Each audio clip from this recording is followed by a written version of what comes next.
আলহামদুলিল্লাহ, আবারও নতুন একটি দুপুর পেলাম। সবাইকে শুভ দুপুর। নতুন বছর নতুন মনে প্রাণে সাজিয়েছি, স্বপ্ন আছে কিন্তু মনের ভিতরে রাশি রাশি। মানুষ পাবে ভাত কাপড় আর শিক্ষা পাবে সকল শিশুর হৃদয়ে যতন রবে। সকল মানুষ মানুষ হবেন বিভেদ বিষয়ের কোনো নেই হিংসা বিদ্বেষ। সবাই বোঝেন, আমিও বুঝি, এসব স্বপ্ন শুধুই স্বপ্ন রবে, জানি না কি কখনো বাস্তব রূপ ধারণ করবে।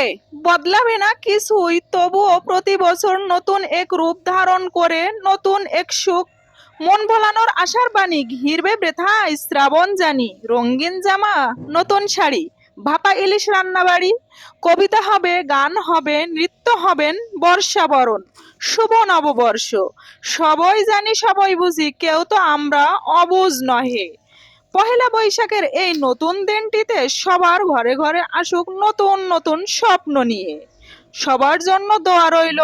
সবাই ভালো থাকবেন। আল্লাহ হাফিজ। আসসালামু আলাইকুম।